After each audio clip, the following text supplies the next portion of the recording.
Bom dia, boa tarde, pessoal. Boa noite. Vamos ver se a gente consegue. Eu já gravei 2 vezes e não consegui, tá? A lição dessa semana. Gravar agora. Porque cada hora aparece um problema aqui. Então eu tô assim. Esse estúdio que vocês estão vendo é provisório, tá? Eu vou devagar, eu vou mudar o estúdio para um outro ambiente. Porque esse ambiente aqui sempre tem algum problema. É mãe, é alguém que vem, sabe? Então não tá seguro aqui. Então eu tô vendo se eu faço um outro estúdio para nós, lá atrás, numa outra sala bem maior, bem mais ampla que essa aqui, pra gente conseguir gravar em paz, porque aqui a gente não tá conseguindo gravar em paz. Mora entre uma pessoa aqui na parede e meia aqui, do outro lado, na cozinha. Eu tô na casa da minha mãe, não tô na minha casa.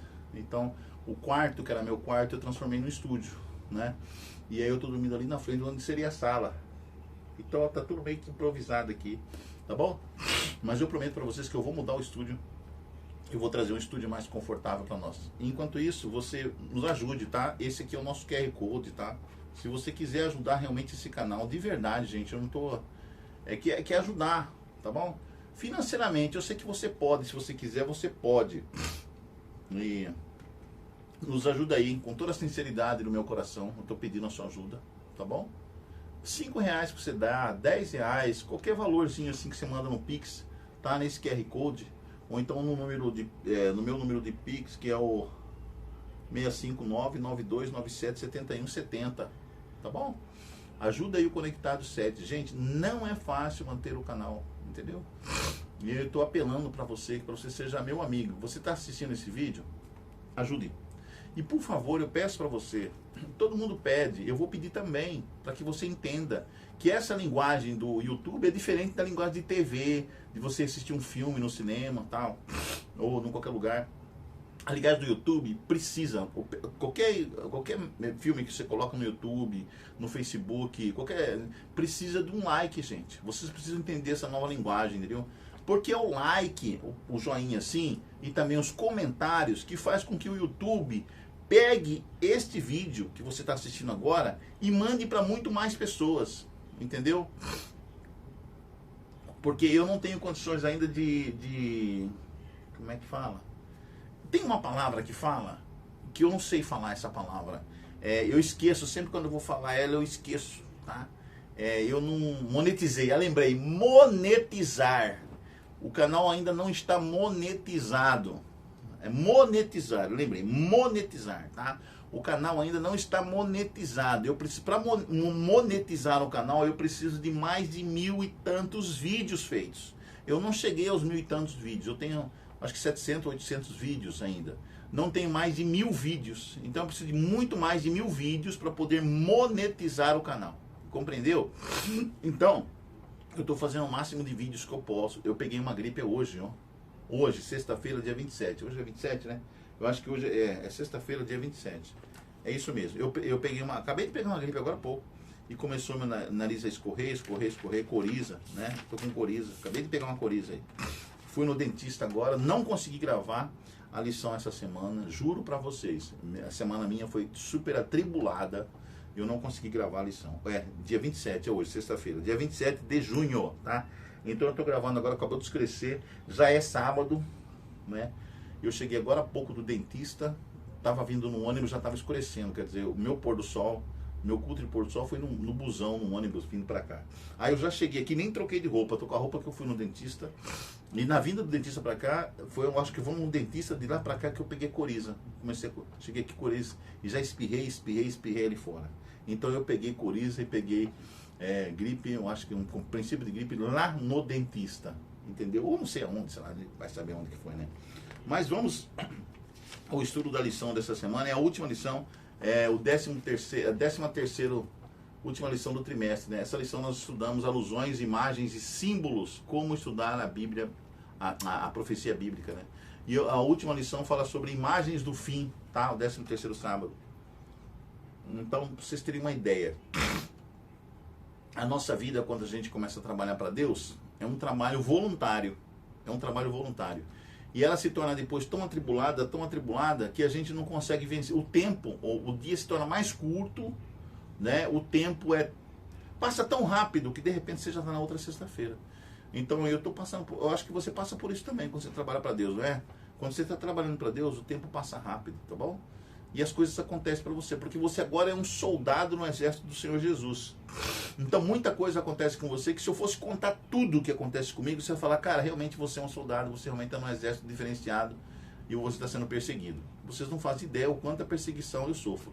Não somente aqui fora, mas também até dentro da igreja, sabia? Tem pessoas que me odeiam dentro da minha igreja. Pessoas que não falam comigo dentro da minha igreja. Pessoas que se dizem minhas amigas, até me cumprimentam, mas não falam comigo dentro da minha igreja. Chegou um líder da igreja e falou para mim assim, você vai pregar, mas você não fala do que o seu canal é Conectado 7. Tem pessoas na igreja que se diz trabalhar para Jesus, mas odeia o Conectado 7. Você entende uma coisa dessa? E é justamente o canal que fala de Deus. Você já estudou Apocalipse aqui, não estudou? Você já estudou Ouvindo a Voz de Deus com o pastor Joey aqui, não estudou? Estudou, não é? Agora nós estamos estudando Daniel e estamos estudando aqui a lição da escola sabatina, não tá? E vamos estudar Daniel, não vamos? Então, esse é o canal Conectado 7, que fala de Deus. E tem gente dentro da minha igreja que odeia o canal. Sabe por quê? Porque isso aqui não é humano, é loucura para eles. Isso aqui não é humano, isso aqui é divino, é de Deus. Então tem pessoas que estão na igreja, de verdade, mas não é de Deus, tá? Não pensa porque participa, é da comissão da igreja, é não sei o que, não sei o que, não sei o que, é de Deus, tá? Tem gente que está dentro da igreja, é ancião, faz parte, né, de comissão de igreja e tudo mais, faz parte de liderança da igreja, mas odeia as coisas de Deus. Entendeu? Então o maior fato de que o inimigo atua até dentro da igreja é essa experiência que eu estou passando. E também fora da igreja, eu também sofro muitas perseguições. Eu não sei porque eu não tenho nada, eu sou pobre. Eu não tenho nada. Quem me conhece sabe que eu não tenho nada. Eu não tenho nenhum carro, não tenho uma moto, eu tenho uma bicicleta velha. Entendeu? É isso que eu tenho. Mas tem pessoas que sentem ciúme, inveja, sei lá o quê. Por quê? Eu não sei te explicar. Eu não sei te explicar. Por que tem gente que tem inveja e tem raiva de mim? Eu não sei, cara. Então, é porque eu sou o que eu sou, quer dizer, eu falo o que eu penso. Tem gente que odeia quem fala o que pensa. Talvez seja isso, eu não sei te explicar.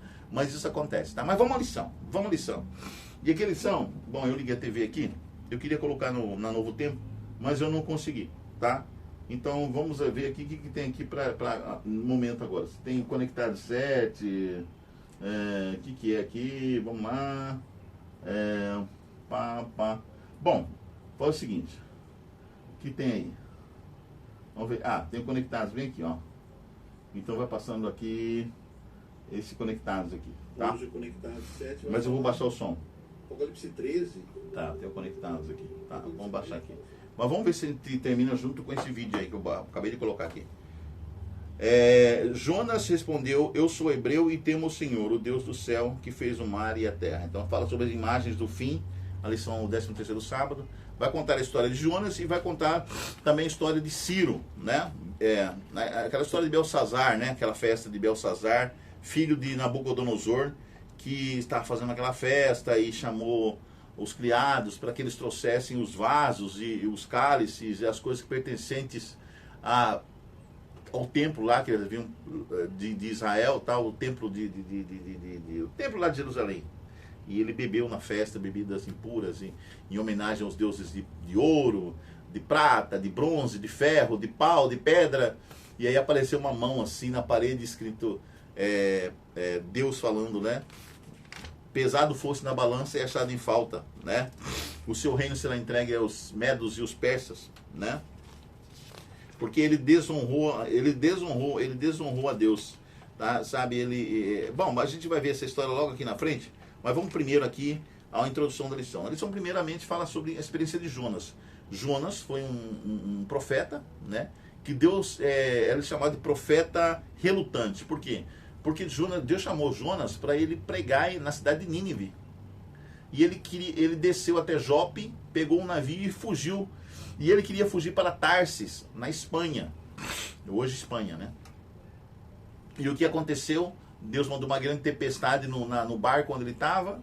E os marinheiros viram que era uma tempestade sobrenatural, uma coisa sobrenatural que eles nunca tinham visto na vida. Aí eles, o que está acontecendo? Lançaram sorte e descobriram que Jonas que era o responsável. Aí Jonas disse que ele era o profeta do Senhor Deus. Ele se apresentou os marinheiros e disse: eu sou profeta do Senhor Deus, Deus me mandou ir para um outro lugar, eu estou fugindo de Deus. Então essa tempestade é por minha culpa. Me jogue no mar que ela vai passar. E aí pegaram Jonas e jogaram ele no mar.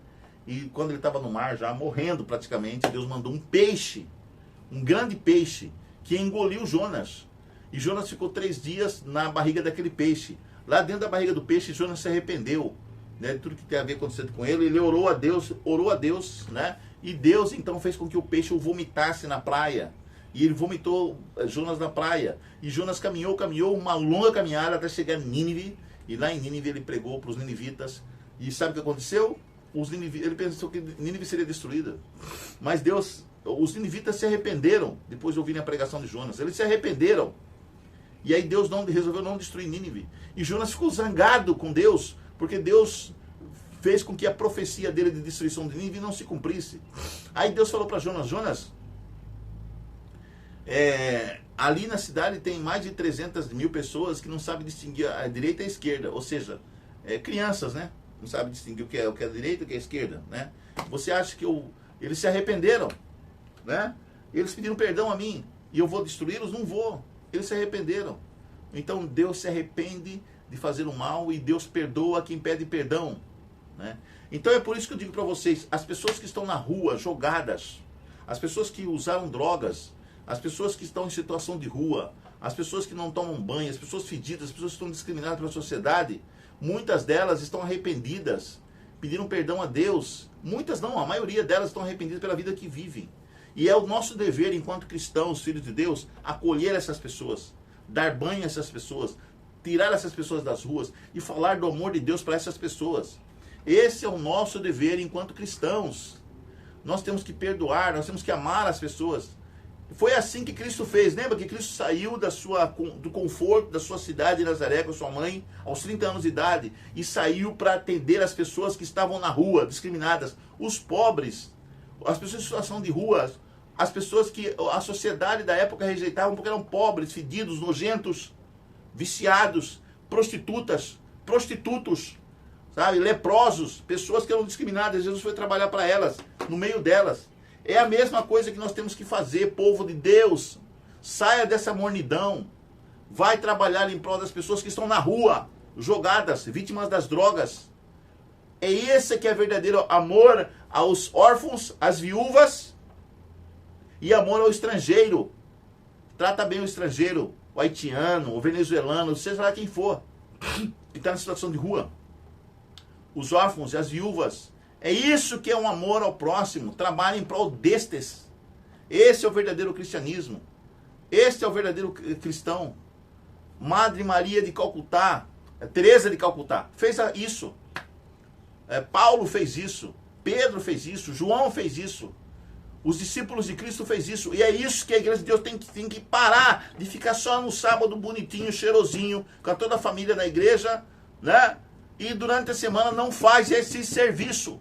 Tem que fazer esse serviço. E se você não fizer esse serviço, você não está cumprindo a ordem de Cristo. Amar as pessoas. Amar os desvalidos. Os rejeitados pela sociedade. E quem são os rejeitados pela sociedade? São esses. Esses que eu acabei de mencionar. Então o verdadeiro cristianismo é trabalhar em prol das pessoas. Você aceitou o sacrifício de Cristo, você e eu estamos salvos, porque Cristo já morreu por nós. E agora o que nós temos que fazer? Trabalhar em prol do próximo e trazê-los aos pés de Jesus. Trazer essas pessoas aos pés de Cristo. Isso que é o verdadeiro cristianismo. Entendam isso, por favor. Se você não entender isso, que amar essas pessoas e amar todo mundo, tá? Inclusive o seu inimigo, aquele que te persegue, aquele que não quer o seu bem, não quer bem do Conectado 7. Eu tenho que amar essas pessoas. E liderança de igreja que não quer bem o Conectado 7. Você acredita nisso? De um canal que prega o evangelho. Entenda, pessoal. Nós estamos numa guerra do bem contra o mal. E quem está do lado do mal verdadeiramente? Porque tem pessoas que de boca falam que é de Deus, mas nas atitudes dela é do mal. Ela faz coisas do mal. Às vezes numa comissão de igreja, a pessoa faz coisas no mal. Não é de Deus, entendeu? Não entendeu ainda o que é amor. Amar. Não entendeu ainda. Tem gente que está mais de 50, 60 anos na igreja e até hoje não entendeu o que é amor. E está lá naquele espírito de farisaísmo, fariseu, achando que tem que obedecer o manual da igreja, o manual que é trocado de 5 em 5 anos ou 4 em 4 anos, que tem regras do manual, a praxis do manual. Você não tem que obedecer a manual, você tem que obedecer a lei de Deus. Tá? Você não pode colocar o manual acima da lei de Deus. A lei de Deus é a lei suprema, máxima. É a lei de Deus. Ama o teu próximo como a ti mesmo. Esse é o verdadeiro manual. Entendam? Entende? É amar as pessoas. É amar. Só a única palavra que se resume ao evangelho. Amar. Se não for por isso, então você está na igreja em vão, meu querido. Você está ocupando cargos na igreja de liderança em vão. Você não entendeu o que significa igreja ainda. Você não entendeu ainda o que significa cristianismo. Vamos lá, mas vamos à lição. Então a lição tem a introdução, que é esse Jonas capítulo 1, verso 9. Jonas respondeu: eu sou hebreu e temo o Senhor, o Deus do céu, que fez o mar e a terra. Aí ele se confessou que ele era hebreu, que ele temia o Senhor, e por isso eles pegaram e jogaram Jonas. E aí você já conhece toda a história. Então é a história do profeta relutante. A primeira pergunta da lição Jesus cita Jonas. Os discípulos pediram um sinal para... os fariseus pediram um sinal para Jonas. Se você realmente é o Messias que haveria de vir, então nos dê um sinal. Aí Jesus falou: essa geração incrédula, hipócrita, fingida, falsa, que já estavam tramando a morte de Jesus. Eles estavam tramando como matariam Jesus. Uma geração hipócrita me pede um sinal. Nenhum sinal vos será dado, a não ser o sinal do profeta Jonas, que ficou 3 dias na barriga do peixe. Então, para Jesus, a história de Jonas é verdadeira. Não era uma analogia. Tem teólogos aí, falsos teólogos assim esquisitões, que falam que a história de Jonas é uma analogia. Não é uma analogia. Jesus citou Jonas. Assim como Jonas ficou 3 dias no ventre do peixe, o Filho do Homem também ficará 3 dias na terra. Ele estava falando sobre a morte dele, ficaria 3 dias e depois ele ressuscitaria. Entendeu? Então Jesus citou Jonas. Jesus falou assim: Jesus, ele ficou 3 dias morto, assim como Jonas ficou 3 dias no ventre de um peixe. E ambos os dois, Jesus e Jonas, pregaram uma mensagem de juízo. A mensagem de Jesus para o povo de Israel, a mensagem de Jesus para os fariseus, a mensagem de Jesus para o mundo, foi uma mensagem de juízo. Juízo. Porque se a figueira não aceitasse, aqueles que estavam cuidando da vinha, não aceitassem o filho do dono da vinha, né? Seriam destruídos. Foi a mensagem de juízo. Jesus contou a parábola da vinha. Jesus contou a parábola da figueira, que se referia a Israel. Ele contou a parábola da vinha também, dos guardadores da vinha, que se referia a Israel. Então foi uma mensagem de juízo para aquele povo. Tanto é que Deus rejeitou a Israel como nação e abriu o evangelho para que todos pudessem aceitar o evangelho. Agora nós temos um Israel espiritual. Além da nação de Israel, que como nação foi rejeitada por Deus, agora nós temos um Israel espiritual, que é todos aqueles que aceitam a mensagem de Jesus Cristo, que aceitam o evangelho, que Israel perdeu a oportunidade de pregar para o mundo todo, de ser luz e transmitir o evangelho para o mundo todo.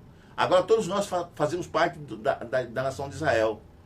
Quem não é da descendência lá de Israel, mas é gentil, estrangeiro, né? Mas que aceitou a salvação oferecida por Cristo, oferecida por Deus, através dos descendentes de Abraão. Não é?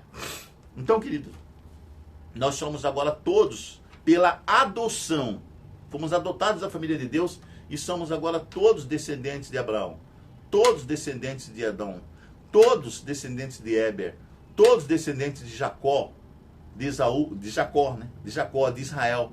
Fazemos parte da nação santa, povo escolhido de Deus. Somos reais sacerdotes do povo de Deus, tá? Então essa mensagem de amar ao próximo, de salvar a humanidade, foi realizada através de Jonas. E também Jonas também pregou e falou de arrependimento. Ele pregou lá 3 dias lá. Ele disse assim: a profecia sobre a destruição de Nínive não se cumpriu porque o povo e o rei se arrependeram de seus pecados. e suas violências, porque a cidade de Nínive, a nação ninivita, né? O povo de Nínive, o povo sírio ali, assírio, né? Eles eram tremendamente violentos, pois Deus deseja salvar as pessoas e não condená-las. Deus quer salvar as pessoas. Enquanto Jonas pregou 3 dias ali, diz que o rei vestiu pano de saco e mandou todo mundo jejuar, e toda aquela cidade se arrependeu e jejuou na cinza e no pó, e pediu ao Deus, a Yahvé, Deus, né, que os perdoasse. E Deus então negou-se a destruir Nínive, né? Talvez se essa mensagem fosse pregada em Sodoma e Gomorra, eles teriam se arrependido? Não, eu acho que não, porque Jó foi lá, né? Jó não, Ló foi lá, foi em Sodoma. Eu creio que Ló pregou lá para eles, e o testemunho de Ló era tão forte que Ló se tornou um dos cidadãos mais respeitáveis de Sodoma. Ele sentava junto com os anciões na porta da cidade. Quando os anjos chegaram, os 2 anjos chegaram ali e viram ele na porta da cidade. Então Ló pregou aquele povo, mas eles não se arrependeram. Por isso que Deus teve que destruir. Então ninguém vai ser destruído primeiro sem antes ouvir o Evangelho. Nenhuma cidade primeira vai ser destruída, ou o mundo vai ser destruído sem antes primeiro ouvir o Evangelho. Então, por isso que o Evangelho tem que ser pregado em todo mundo, em todas as nações, em todos os povos, para que todos saibam da verdade. E aí todos tenham liberdade para escolher entre Deus ou continuar na mesma vida de sempre. Entendeu? E não se arrepender. Aí Deus vai poder destruir, porque eles já sabiam da verdade, mas eles rejeitaram a verdade. Então, os ninivitas ouviram de Jonas ao Evangelho. É uma proclamação das boas notícias do céu, de que Deus iria destruir a cidade se eles não se arrependessem, pedissem perdão e mudassem de vida. Eles se arrependeram, pediram perdão e mudaram de vida. Tanto é que Nínive só foi destruído dezenas de anos depois. Dezenas de anos depois. Porque eles voltaram a praticar o mal. Então Nínive foi atacada e foi destruída, né? Então, meus queridos, não por Deus, agora por outras nações. E hoje não existe mais a cidade de Nínive, né? E aí tem também o Beltesazar. Beltesazar era filho de Nabucodonosor, ele sabia de toda a história de Nabucodonosor. Como é que Nabucodonosor, agora de rei, se tornou um animal. Ele sofreu de licantropia, né? Ficou 7 anos pastando como animal, porque ele não reconheceu a glória de Deus. Ele não reconheceu que Deus que tinha trazido aquela glória para ele ali na Babilônia. Ele se orgulhou, se tornou tipo Lúcifer. E Beltesazar sabia de toda essa história. Ele sabia que aqueles vasos que ele mandara trazer ali para a festa, para beber, naqueles festivais ali, naquelas festivas, né? Não era para ser trazido, porque era vaso santo lá de Israel. Ele sabia que o povo de Israel era santo. Ele sabia que aquele vaso era consagrado ao Deus Yahvé, o Criador do céu, da terra, do mar, tudo que neles há. Ele viu o testemunho do pai dele. Ele sabia da história do pai dele. No entanto, ele fez a maldade de trazer os vasos e zombar de Deus, zombou de Deus, quando ele disse, glorificando, bebendo nos vasos de honra do templo de Deus. Ele zombou e ele falou que nós deveríamos agora beber em honra aos deuses de ouro, de prata, de bronze, de ferro, de pau e de pedra. Sabe? Desafiando o Deus do céu, desafiando o Deus Criador. E naquele exato momento, Deus, então, apareceu com a mão e escreveu na parede, Mene, Mene, Tekel, Parzim. Ou seja, foste pesado na balança e achado em falta, né? O seu reino será entregue aos medos e os persas. Então, ele demonstrou ali, Beltesazar, prepotência, arrogância. Deus deu a Beltesazar todas as oportunidades de se arrepender. Ele sabia de tudo o que havia acontecido com Nabucodonosor, mas pereceu por sua própria decisão. Por quê? Porque ele afrontou a Deus. Ele brincou com Deus. Ele desrespeitou a Deus. E recebeu então, naquela mesma noite, houve a invasão, né? Ciro, o persa, ele havia secado, aproveitou uma ocasião e ele secou. Ele desviou as águas do rio Eufrates para um pântano. Uma coisa que já havia acontecido alguns tempos atrás com uma certa rainha ali, uma certa senhora, uma certa engenheira, né, que fez isso. Então ele sabia dessa história, ele desviou as águas do rio Eufrates, que passavam por debaixo do muro e adentrava a Babilônia, né, e tornava a Babilônia um lugar fértil. Ele desviou as águas, secou as águas do rio para outro lugar, e aí ele passou por um lugar onde passavam as águas com seu exército à noite. E começou a atacar o subúrbio da cidade. Quando chegou a notícia lá no centro da cidade, no Palácio do Rei, que os médios e os persas já estavam dentro da cidade atacando tudo, eles falaram, pô, perdemos. Porque eles estavam ali festivando, eram umas festas, festivais, comemorando, toda a cidade comemorava. Os guardas não estavam atentos, estavam na comemoração, nas festas. Acabaram sendo pegos de surpresa pelo exército médio. Morreu muita gente, eles mataram muita gente. Depois eles adentraram no palácio onde estava Belsazar e mataram Belsazar também. Naquela mesma noite, Babilônia começou a pertencer ao Império Persa, Medo-Persa. Medo-Persa. O rei Ciro ali, junto com os seus outros comandantes, dentre eles também estava Dario, né? Era o segundo, né? Uniu-se o poder dos Medos e dos Persas. E aí, inclusive que Ciro é chamado bem antes de Cristo, é o único homem que não era judeu e tudo mais, é chamado por Cristo, lá nas profecias de Isaías, de ungido, né? Ciro é chamado de ungido, ou seja, de Messias. Ciro, o meu Messias, o meu ungido, o meu representante. E foi Ciro justamente que libertou o povo de Israel, que estava 70 anos preso lá em Babilônia. 70 anos. E 70 anos de prisão, de cativeiro. Ciro deu a ordem para que os judeus voltassem para Jerusalém, reconstruísse a cidade e reconstruísse o templo. E ele deu ainda dinheiro, ele deu ainda condições para que o povo judeu reconstruísse o templo. Entendeu? E 70 anos. E foi 70 semanas, a profecia das 70 semanas. 70 anos, 70 semanas, né, depois de Ciro, aí viria o Messias, o verdadeiro Messias, Jesus Cristo. Viria o príncipe, né, que libertaria o povo de Israel e libertaria o mundo todo dos seus pecados, que é Cristo Jesus. A profecia de 70 anos de cativeiro, depois de 70 semanas, na profecia de Daniel, a profecia das 70 semanas, vem um príncipe e salva a humanidade. Então é uma alusão ali a Deus. E aí menciona também Apocalipse, né? Porque Ciro também fala de Deus, ele representa Jesus Cristo, é uma representação, uma alusão a Cristo Jesus, Ciro. E fala também das profecias dos últimos tempos. E Ciro entendeu que aquele Deus que o havia escolhido, ele, um pagão, que havia sido escolhido para ser ungido, o Messias, né? Era o Deus verdadeiro, era o Deus, e ele foi usado por Deus para fazer justiça e libertar o seu povo, né? Ele era, vamos dizer, um pagão. Ciro não era do povo de Israel, ele era um pagão que ajudou. Por isso que nós não temos que falar mal dos pagãos, que a gente considera, por exemplo, católico, ubandista, ateus, da religião muçulmana, ou minimalista, ou não sei de lá que religião que é, como se fossem pagãos, porque Deus pode usar até um pagão para fazer cumprir a sua vontade aqui na terra, né? E pode salvar o pagão também. Deus tem um amor suficiente para salvar o pagão, para salvar o cara que é da religião islã, do Islã. Às vezes o cara é da religião islã a vida inteira com sinceridade, achando que aquela era a verdade. E Deus vai julgar ele conforme a sua sinceridade na religião que ele serve.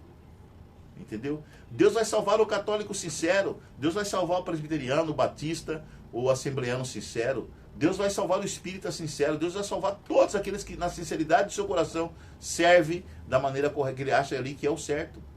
Que às vezes não ouviu o evangelho. Tem gente que vai morrer sem ouvir o evangelho. Aquelas tribos de índios mais inóspitos, mais dentro das florestas, dentro das matas da Amazônia, que nunca ouviu falar de Deus, de Cristo. E a gente vai encontrar esses índios no céu. Por quê? Porque eles, na sinceridade da lei que eles conheciam lá, eles foram cumpridores, foram honrados, foram sinceros naquilo que eles acreditavam como sincero. Paulo estava matando os cristãos. Paulo era um fariseu. Ele foi instruído aos pés de Gamaliel, um dos maiores fariseus que existia, professores de farisaísmo, né, da religião deles. E Paulo estava matando o cristão pensando que estava servindo a Deus. Mas aí Deus se mostrou para Paulo e falou: Paulo, por que me persegues? Duro te és recalcitrar sobre meu aguilhão. Aí ele falou: mas quem és tu, Senhor? Quem és tu que está falando comigo? E Jesus falou para ele: eu sou Jesus a quem tu persegues. Aí que ele caiu em si, ele viu: cara, eu estou trabalhando contra Deus. Eu estou na sinceridade achando que eu estou trabalhando a favor de Deus, mas na verdade eu estou perseguindo o caminho, depois mais tarde é chamado de cristãos, a religião do caminho, e eu estou na verdade fazendo um trabalho contra Deus, porque Paulo não tinha compreendido as profecias de Daniel. Naquele momento, então, Ananias vai lá, tira Paulo da cegueira e conta para ele sobre Daniel, sobre como que o evangelho falava de Jesus, e que Jesus era o cumprimento do evangelho, as 70 semanas. Então, aí ele entendeu que Jesus realmente era o Messias que haveria de vir. Entendeu? Aí na sinceridade dele, o que ele fez? Agora eu vou trabalhar para salvar todos. Ele trabalhou em prol da sua nação, dos hebreus, ele trabalhou em prol dos romanos, ele trabalhou em prol dos coríntios, dos éfesos, ele saiu para o mundo, para os gentios. E foi o maior pregador de todos os tempos, foi o maior teólogo de todos os tempos, abaixo de Jesus. Quem foi? Foi Paulo. Foi Paulo que avançou o cristianismo, entendeu? Que era um perseguidor. Então Deus perdoa a todos, até os perseguidores. Até aqueles que de repente tá brigando com você sobre religião aí, falando para você que, não, peraí, Ellen G. White é uma falsa profetisa, a igreja adventista é sectarista. Você tem que amar aqueles que acusam a igreja. Até aqueles seus inimigos, você tem que amá-los. Porque às vezes na sinceridade do coração deles, eles estão achando que estão certos. Você tem que provar para eles na Bíblia, como Ananias provou para Paulo, a verdade. Mostra na Bíblia para ele a verdade. Porque se ele for sincero, ele vai se converter. Agora, se ele está fazendo aquilo por pura maldade, não vai se converter não. Certo? Não vai. Então, Ciro é chamado de ungido. O Messias é chamado por Deus de o Messias, o ungido. Certo? Essa profecia está descrita lá em Isaías, né? É Isaías 45:1. Ciro como meu ungido. Isaías 45, verso 1. Tá bom?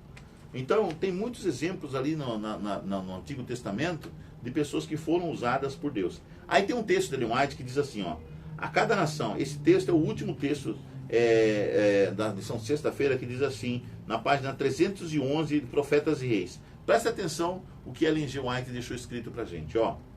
A cada nação que entra em cena tem sido dada a oportunidade de ocupar seu lugar na terra, para que se avalie se ela cumpriu ou não os objetivos do santo vigia, os objetivos de Deus. Qual é o objetivo de Deus? Salvar, né?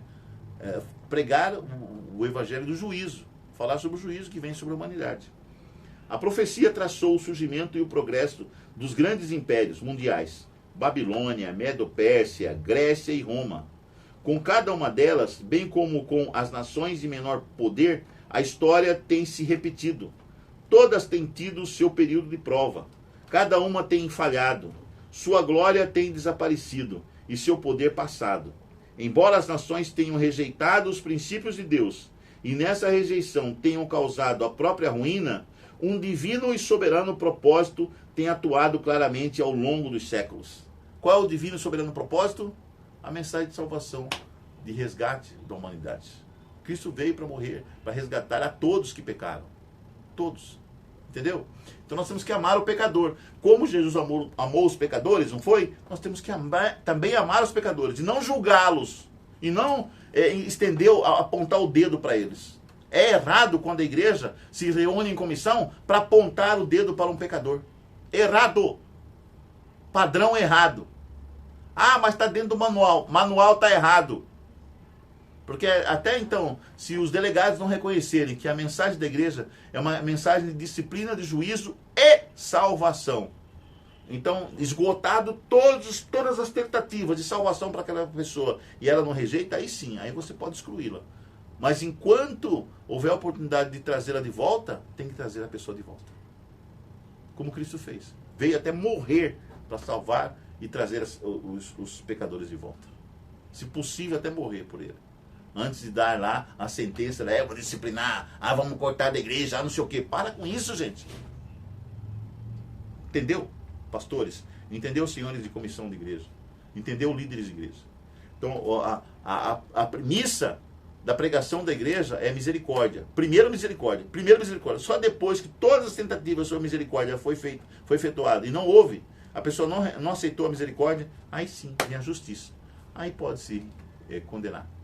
Né? Porque essa igreja dos últimos tempos, desde 1844 para cá, é a igreja do quê? Laodiceia, ou seja, o povo do juízo. Então nós temos uma mensagem de juízo para toda a humanidade. Temei a Deus e dai-lhe glória, porque vinda é a sua hora de juízo. E nós devemos dizer às pessoas que estão em Babilônia, na Babilônia espiritual, na confusão de religiões: sai dela, povo meu, vinde, vem, porque Cristo está voltando, porque Deus está voltando. Nós vamos convidar as pessoas para virem até Jesus. E se elas rejeitarem e não virem até Jesus, aí nós, né? Como diz Pilatos, nós lavamos as mãos e deixamos Jesus realizar o juízo. Não, nós não somos os julgadores, os juízes. Tá? Nós temos uma mensagem de salvação para as pessoas. Mas quem vai julgar as pessoas é o justo juiz, é Cristo Jesus. Espero que você tenha entendido a lição desse trimestre. sobre as nações, né, que passou o tempo delas, elas rejeitaram a Deus. E você não rejeita Deus, você vem até Deus e seja salvo por Ele. Porque Cristo ainda está de mãos abertas, os braços abertos, para salvar a todos que o aceitarem. Deus, o seu Evangelho. O Evangelho de Deus está aí para ser aceito e não para ser criticado. Não somos críticos, nós somos salvadores. Somos pequenos Jesusinho aqui na terra para levar a salvação a todas as pessoas. Ok? Espero que você tenha entendido o Conectados de hoje. O estudo da lição tenha sido maravilhoso para você. E no próxima semana nós vamos estudar a primeira lição sobre o livro de Êxodo. A próxima lição desse trimestre que vem é sobre o livro de Êxodo. E a próxima lição será sobre o povo oprimido e o nascimento de Moisés. Tá bom? É essa lição aqui. E vai ser uma lição maravilhosa, tá? Lição de adultos para o trimestre que vem. Tá? Nos aguarde aí, espere. Que Deus abençoe você. Tchau, tchau. Até o próximo Conectado 7. E lembre-se, amigo, não se esqueça de tudo que você tem ouvido. A suma é: teme a Deus e guarde os seus mandamentos, porque esse é o dever de todo homem.